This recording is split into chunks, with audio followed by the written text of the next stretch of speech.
नमस्कार दोस्तों, स्वागत है आप सभी का आज की क्लास में। आज हम स्टार्ट करेंगे सूर्य ताप को प्रभावित करने वाले कारकों में पृथ्वी का सूर्य के दूरी के साथ क्या प्रभाव पड़ता है सूर्य ताप पर। इसके साथ हम बात करना चाहेंगे कि पिछली कक्षा में हमने पढ़ा था सूर्य ताप के बारे में और सूर्य ताप को प्रभावित करने वाले कारक भी हमने पढ़े थे। तो आपको मालूम भी होना चाहिए कि कई बार एग्जाम में पूछा जाता है कि निम्नलिखित में से सूर्य ताप को प्रभावित करता है या निम्नलिखित में से कारक नहीं है। तो आपको इसके बारे में थोड़ा आपको जानकारी भी होनी चाहिए। हमने कहा था कि पृथ्वी सूर्य की ओर चारों चक्कर लगाती है, उस चक्कर के कारण पृथ्वी जब सूर्य की ओर चारों चक्कर लगाती है तो कौन सी गति बनती है, और पृथ्वी अपने अक्ष पर चक्कर लगाती है तो कौन सी गति बनती है।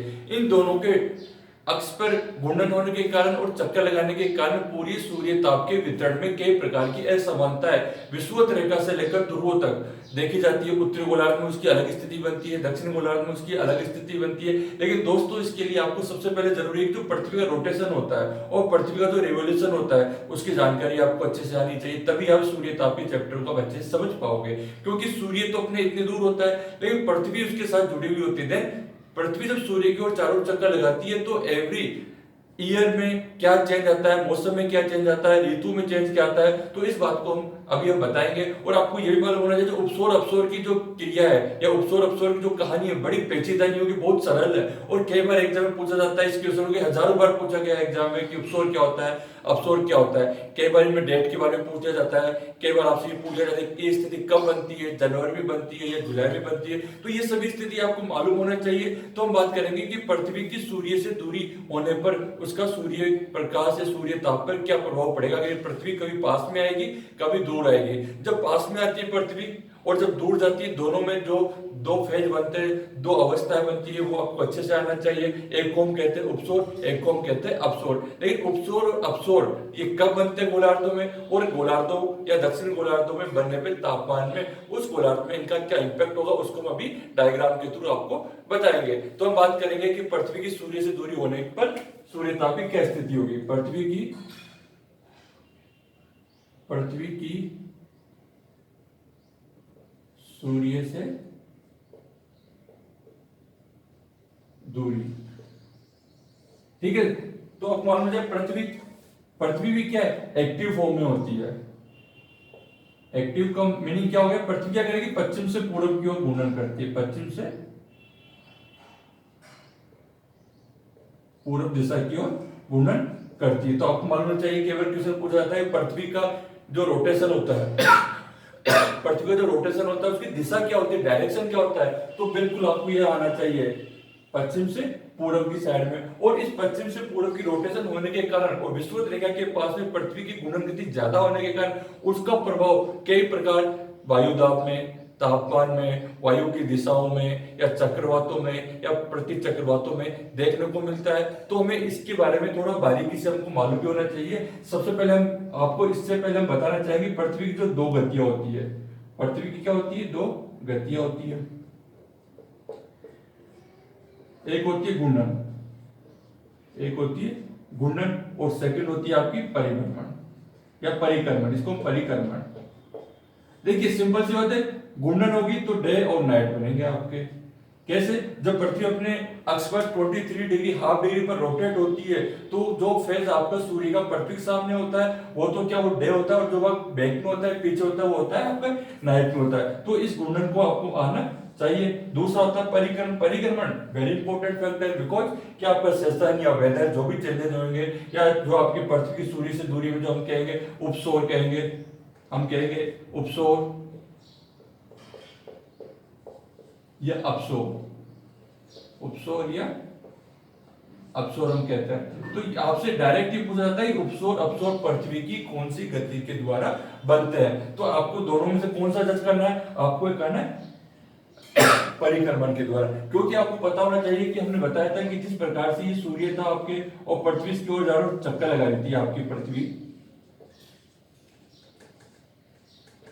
तो ये रोटेट हो रही थी। तो इसमें क्या फर्क पड़ा था, इसमें ही फर्क पड़ा था कि जो आपका 365 जो टाइम साइकिल होता है, पूरा एक साल का जो साइकिल होता है, उसमें पृथ्वी क्या करती है, उत्तरी गोलार्ध से दक्षिण गोलार्ध की ओर आती है और वापस दक्षिण गोलार्ध से उत्तरी गोलार्ध की ओर जाती है, यानी वो पृथ्वी सूर्य की ओर चक्कर लगा रही है। तो हम देखेंगे एक टाइम में तो क्या होता है, एक टाइम में तो आपके विषुवत रेखा पर 0 डिग्री अक्षांश पर पृथ्वी सूर्य का प्रकाश डायरेक्ट पड़ता है, तो उस वक्त तो हम कहते हैं कि डे और नाइट के बराबर होते हैं इक्वेटर लाइन पर। और एक स्थिति होती है आपकी कर्क रेखा पर, एक होती है आपकी मकर रेखा पर। तो इसमें जो समझने वाली बात ये होगी कि जो कर्क रेखा पर जो स्थिति होती है, कर्क रेखा पर सूर्य लंबवत चमकता है, वो डेट आपको हमने बताया था 21 जून को सूर्य कर्क रेखा पर उत्तरी गोलार्ध में लंबवत चमकता है और मकर रेखा पर दक्षिणी गोलार्ध पर 22 दिसंबर को चमकता है। तो इन परिक्रमण की गतियों में परिवर्तन होने के कारण कभी पृथ्वी सूर्य के पास में आती है और कभी पृथ्वी सूर्य से दूर जाती है। जब पास में आएगी तो उसको हम कहेंगे उपसौर कहेंगे और जब दूर जाएगी तो हम अपसौर कहेंगे। तो इसको हम एक डायग्राम के थ्रू हम समझते हैं कैसे क्या होता है। देखिए हम बात कर रहे हैं कि पृथ्वी की सूर्य से दूरी, तो ये डायग्राम आपको बता रहा है क्या कि पृथ्वी किस अकॉर्डिंग सूर्य की ओर चारों चक्कर लगा रही है। तो सबसे पहले आपको आना चाहिए कि पृथ्वी का जो घूमने का जो रोटेशन होता है, पृथ्वी जो सूर्य की ओर चक्कर लगाती है वो किस आकार में लगाती है, वो होता है आपका अंडाकार, अंडाकार रूप में। तो क्या होता है अंडाकार रूप में कि इस तरीके से रोटेशन मान लो इस तरीके से होगा। तो पृथ्वी जब सूर्य को चारों ओर जा रही है तो एक बार पास में, फिर दूरी में, फिर पास में, फिर दूरी में। तो हम क्या कहना चाहते हैं कि पृथ्वी की सूर्य से दूरी कब पास में होगी, कब दूर होगी। तो पास में होने के लिए जब पृथ्वी की दूरी पास में है, देखिए सूर्य और अर्थ दोनों पास में, सूर्य और दोनों डिस्टेंस में। तो पास में आपको पता होना चाहिए कि यहां पे हम देखते हैं एक बार कि कर्क रेखा पर और मकर रेखा पर, कर्क रेखा पर और मकर रेखा पर 21 जून और 22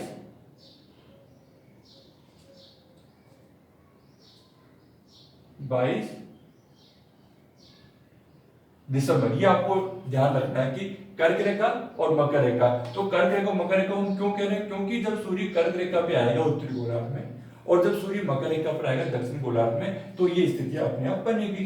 ठीक है, तो हम कहते हैं जब सूर्य पृथ्वी के पास होगी तो उस स्थिति को क्या कहेंगे, इंपॉर्टेंट क्वेश्चन है। और जब पृथ्वी सूर्य से दूर होगी तो उस स्थिति को क्या कहेंगे, बिल्कुल आपको ध्यान रखना है, इसको हम कहेंगे उपसौर। उपसौर बिल्कुल सही, उपसौर। और जब पृथ्वी सूर्य से दूर होगी इसको हम क्या कहेंगे, अपसौर।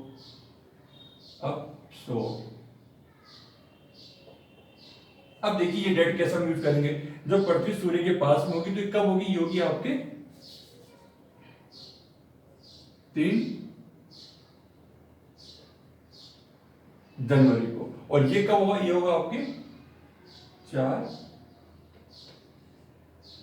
जुलाई पे, 4 जुलाई को होगा। तो देखिए जब आपकी जनवरी आएगी तो जनवरी में मकर रेखा, दिसंबर, ठीक है। और जब आपकी जुलाई आएगी तो जुलाई में कर्क रेखा पर। तो कर्क रेखा पर जून के बाद 21 जून के बाद कुछ ही दिनों में क्या जाएगा, पृथ्वी अपसौर की स्थिति में आ जाएगी। जुलाई में क्या हो जाएगा, पृथ्वी का सूर्य से दूरी बढ़ जाएगी। और जब आपकी वापस कब आएगी, मकर रेखा पे आएगी। तो मकर रेखा पर क्या होगा, जब आपका 22 दिसंबर आएगा तो आपके दिसंबर के बाद जनवरी आता है, तो जनवरी में आपकी पृथ्वी सूर्य के समीप आ जाएगी। तो ये स्थिति थी। अब थोड़ा सा फैक्ट हम इसमें बताते हैं कि जब ये आपकी जो उत्तरी गोलार्ध होता है, तो उत्तरी गोलार्ध और आपके होता है फिर दक्षिणी गोलार्ध, यानी पृथ्वी के 2 गोलार्ध होते हैं, उत्तरी गोलार्ध, दक्षिण गोलार्ध। लेकिन उत्तरी गोलार्ध में क्या है, उत्तरी गोलार्ध में आपकी कर्क रेखा आएगी और दक्षिण गोलार्ध में आपकी मकर रेखा आएगी। तो जब उत्तरी गोलार्ध में आपका क्या होगा, उत्तरी गोलार्ध में 21 जून होगा, तो यहाँ पे क्या हो जाएगा, 21 जून को यहाँ पे हो जाएगा आपका ग्रीष्म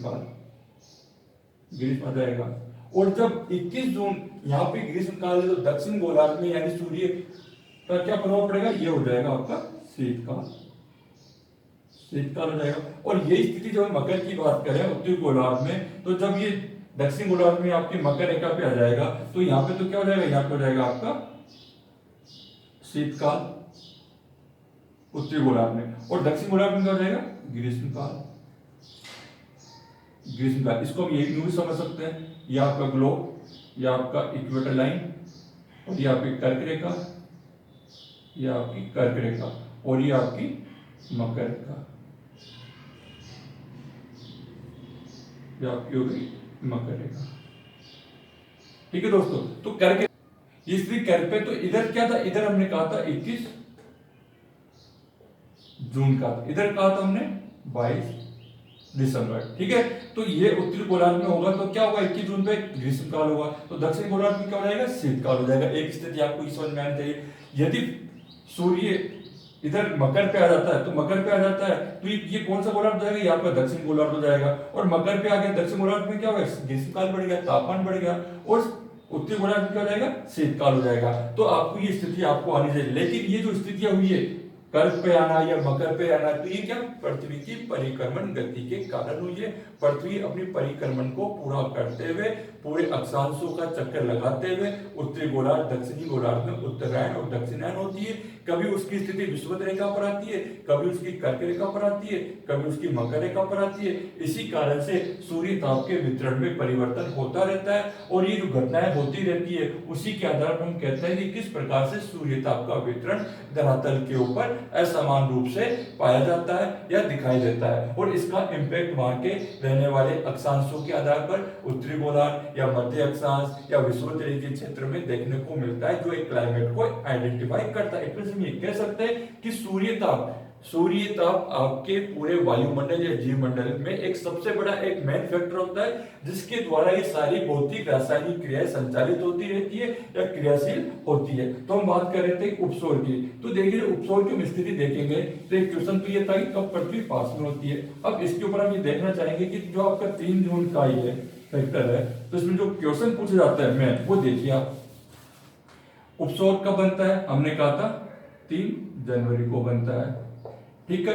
इसके अंदर क्या होता है, इसको हम कहते हैं पेरीहेलियन। और ये दूरी कब होती है, ये होती है अभी 147 मिलियन किलोमीटर की होती है। और यहां होता है आपके 91,500, ये आपकी मील होता है, ठीक है। तो इसमें क्या 3 जनवरी आ गई, उपसौर आ गया, 147 मिलियन किलोमीटर दूरी होती है उपसौर पे। कई बार पूछा गया क्वेश्चन। इसी प्रकार से हम बात करें अपसौर की, तो अपसौर को हम क्या कहते हैं, एपीहेलियन कहते हैं। और जैसे हमने कहा 147 मिलियन किलोमीटर दूर है, तो यहाँ कितनी हो जाएगी, यहाँ हो जाएगा आपका 152 मिलियन किलोमीटर। 91,500,000 मील की दूरी जो है, तो यहाँ पे कितनी हो जाएगी, यहाँ हो जाएगी आपकी 94,500, ये आपकी मील की दूरी हो जाएगी, ये हो जाएगी आपकी मील की दूरी हो जाएगी। तो देखिए कई बार आपको देखने को मिलता है कि ये मील में और ये भी मील में है, तो मील भी पूछ लिया जाता है, किलोमीटर भी पूछ लिया जाता है। और इसी में एक साथ कई बार पूछा जाता है कि जो औसत दूरी होती है, तो औसत दूरी किसकी, पृथ्वी की सूर्य से औसत दूरी कितनी होती है। तो देखिए औसत दूरी होगी आपकी, देखिए एनसीईआरटी में तो आपके 150 दिया गया है, 150। और वैसे आप दूसरी बुक में देखोगे तो उसमें देखोगे आप 149 मिलियन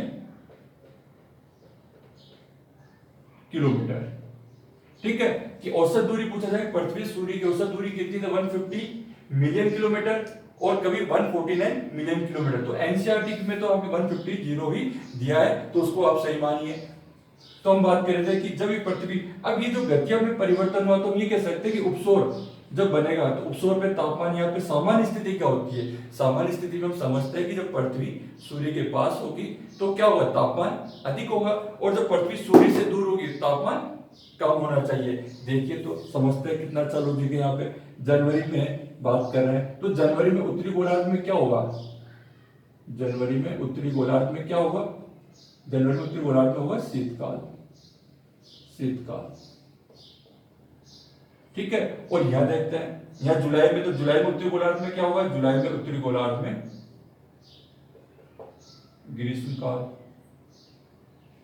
ग्रीष्म होगा। तो देखिए जब ये पास में है तो हमने क्या कहा कि शीतकाल होना चाहिए उत्तरी गोलार्ध में जनवरी में, और जब ये आपके जुलाई में तो ग्रीष्मकाल होना चाहिए आपके। लेकिन होता क्या है, जब ये पास में होगी तो यहाँ पे क्या हो रहा है, शीतकाल हो रहा है। तो हमें इंपैक्ट क्या देखना है, हमें इंपैक्ट ये देखना है कि ये पास में होती तो तापमान ज्यादा होना चाहिए था, और जब दूर होगी तो तापमान कम होना चाहिए था, तो ये देखिए जब तापमान कम है तो जुलाई में तो ज्यादा होना चाहिए ना, और जब तापमान यहाँ पे पास में है तो ये स्थिति जनवरी तो ज्यादा होना चाहिए था। तो दोनों की स्थिति में क्या है, दोनों की स्थिति में आपको बिल्कुल अलग अंतर देखने को मिल रहा है।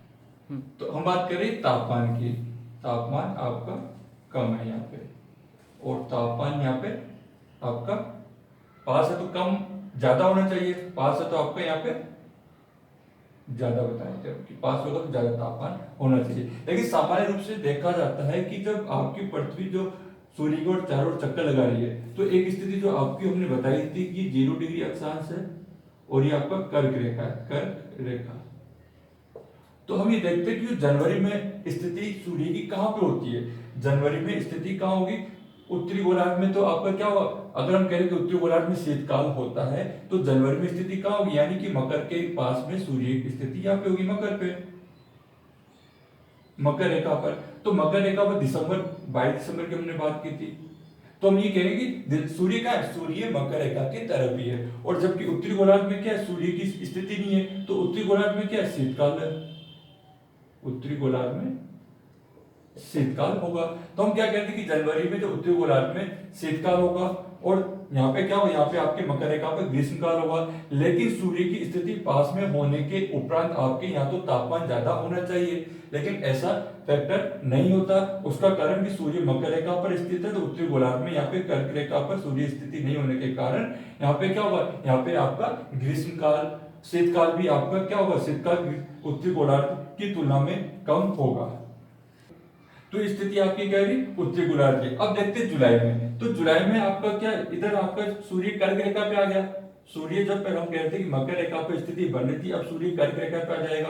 तो कर्क रेखा पे आ जाएगा तो 21 जून पे जब सूर्य कर्क रेखा पे आ जाता है तो दक्षिण गोलार्ध में कुछ शीतकाल हो जाता है। लेकिन हम स्थिति देखते हैं कि यदि सूर्य कर्क रेखा पे आ गया तो तापमान ज्यादा होता है, और तापमान ज्यादा होगा तो इस दूरी के आधार पर हम ये देख रहे हैं कि यहाँ पे तापमान क्या है, यहाँ पे ज्यादा नहीं है, यहाँ पे तापमान कम हो रहा है। उसका मुख्य कारण क्या हो गया कि सूर्य अब आपका क्या रहता, मकर से किधर हो गया, कर्क रेखा पे आ गया, और कर्क रेखा पर आ जाने के कारण दक्षिण गोलार्ध में आपकी क्या हुआ, दक्षिण गोलार्ध में शीतकाल की अवधि ज्यादा बढ़ जाए।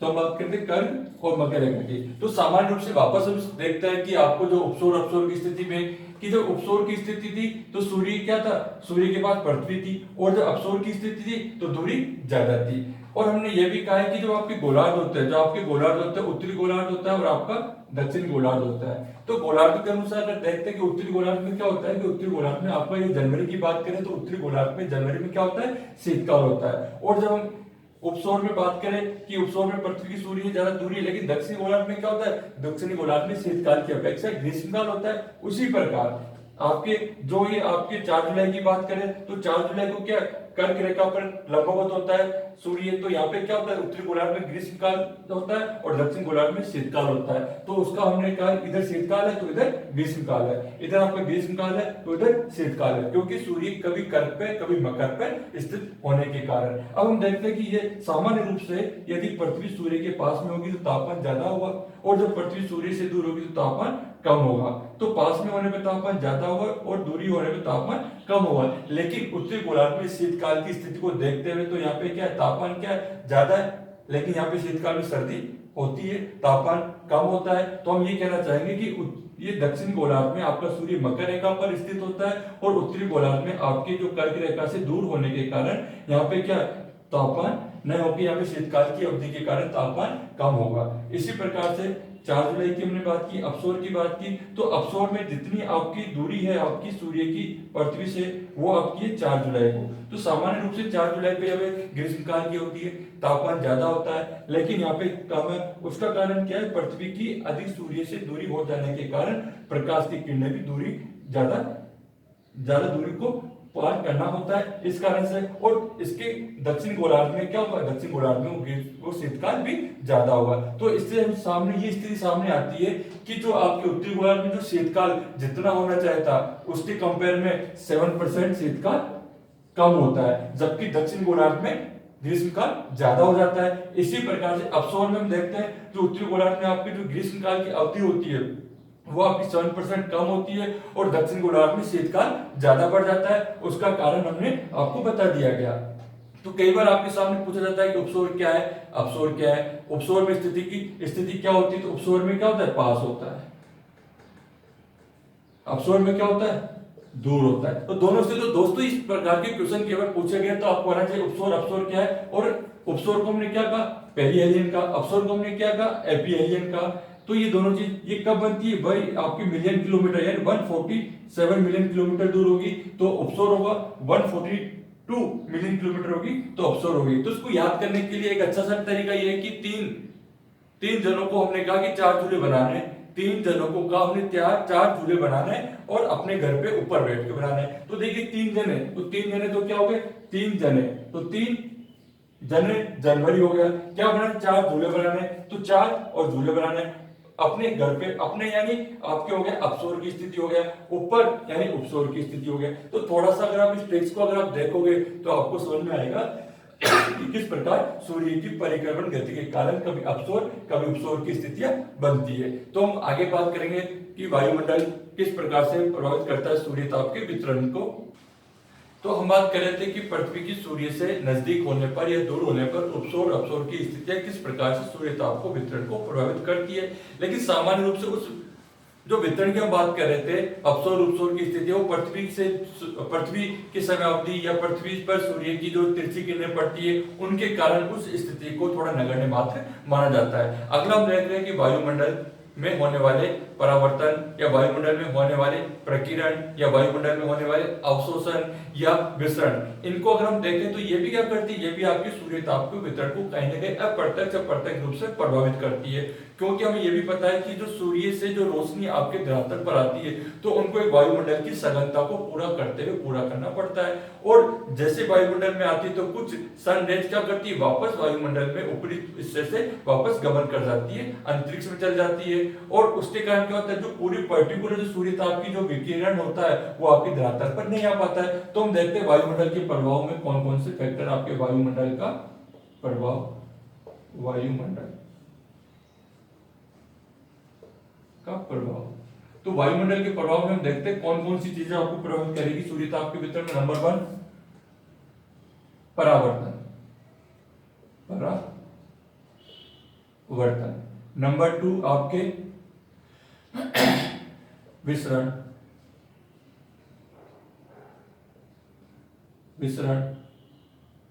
नंबर 3 आपके प्रकीर्णन और नंबर 4 आपके अवशोषण।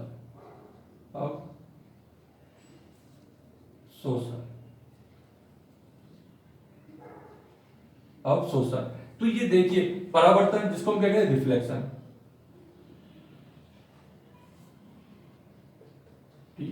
रिफ्लेक्शन या परावर्तन गुणांक भी कह सकते हैं। तो ये परावर्तन का मतलब क्या होता है कि जब सूर्य की प्रकिरण सूर्य का प्रकाश है किसी सतह पर पड़ता है तो उस सतह से वापस लौट जाता है, जैसे यहां से और वापस लौट जाता है।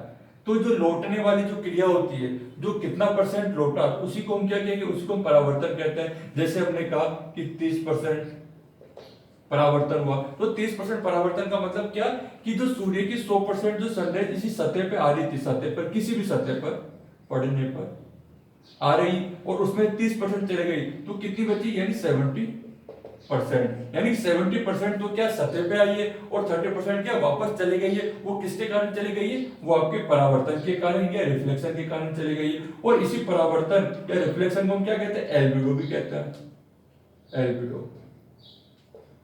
एल्बिडो या एल्बिडो। तो ये एल्बिडो को लेकर कई बार क्वेश्चन पूछा जाता है कि एल्बिडो क्या होता है। तो एल्बिडो क्या होता है, सूर्य की किरणें जब वायुमंडल से पहले वायुमंडल में पहुंचने पर कुछ सूर्य की किरणें वापस लौट जाती है, उसको हमने क्या कहा, एल्बिडो। लेकिन ये एल्बिडो की जो स्थिति होती है वो पृथ्वी की सतह पर या ध्रुवों के पास में या विषुवत रेखा के पास में या हिमालय वाले क्षेत्रों में या जुते हुए खेतों पर या फसल आवर्ती वाले क्षेत्रों में या सघन वाले क्षेत्रों में या रेतीले मरुस्थल में या आपके मतलब के जल में, ये सभी स्थिति क्या होती है, ये सभी परसेंटेज आपके एल्बिडो के अलग अलग पाई जाती है। और आपको ये भी मालूम होना चाहिए जो एल्बिडो है वो क्या है, वो आपके इक्वेटर से आपके पोल यानी ध्रुवों की ओर क्या होता है, ये यहां से ध्रुवों की ओर कम होता जाता है। यानी हम ये कह सकते हैं कि विषुवत रेखा यानी इधर तो जाएगा कम, और इक्वेटर से, पोल से इक्वेटर की ओर आएंगे तो यह क्या हो जाएगा, ज्यादा हो जाएगा, ज्यादा हो जाएगा। तो आपको ये पता होता है कि एल्बिडो क्या होता है, सूर्य की सापेक्ष कोण के आधार पर क्या होता है, जब विषुवत रेखा से ध्रुवों की ओर जाएंगे तो एल्बिडो कम होता है, और जब ध्रुवों से विषुवत रेखा की ओर आते हैं तो एल्बिडो ज्यादा हो जाता है। किसी सतह पर सूर्य की किरणों के पहुंचने पर वापस लौटना कितना परसेंट लौटी, उसको हमने परावर्तन का, सामान्य रूप से पृथ्वी का जो औसत एल्बिडो होता है, पृथ्वी का औसत एल्बिडो, पृथ्वी का औसत एल्बिडो कितना था, पूछ लिया जाता है कई बार, तो आपको पता होना चाहिए 30% पृथ्वी का औसत एल्बिडो होता है। और इसमें उतार चढ़ाव कितना होता है, इसमें उतार और चढ़ाव होता रहता है। वो क्या होता है, 29 से लेकर 34% तक इसमें उतार चढ़ाव होता रहता है। और सामान्य अगर आपसे पूछा जाए कि मंगल का एल्बिडो कितना है, मंगल का एल्बिडो 6% है, बुध का एल्बिडो आपका 16% होता है, शुक्र का एल्बिडो आपका 78% होता है। यानी ये कहना है कि धरातल के ऊपर जहां भी सूर्य की किरणें वापस लौट जाती है, परावर्तित हो जाती है, वही आपकी क्या होती है, वही आपके रिफ्लेक्शन या परावर्तन गुणांक भी होती है। और जितना परसेंट होता है, यानी कि उस परसेंट में से वो तो आपकी क्या उतना परसेंट लौट गया, और शेष 100 में से जो बच गया वो आपका क्या होगा, वो आपका मेन रिफ्लेक्शन हो जाता है। तो आपसे केवल पूछा गया है कि एल्बिडो पृथ्वी का औसत कितना होता है, 30% होता है। और ये क्या है, ये आपके इक्वेटर से पोल की ओर कम होता है, पोल से इक्वेटर की ओर बढ़ता जाता है। यानी सघनता ज्यादा डार्क वाले एरिया पर या ज्यादा लाइट वाले एरिया पर भी इस परावर्तन के गुणांक का अंतर देखने को मिलता है। तो ये फैक्टर भी क्या करता है, ये फैक्टर भी आपके वायुमंडल में क्या करता है, सूर्य ताप के वितरण को प्रभावित करता है। अगली हम बात करेंगे विसरण की बात करेंगे।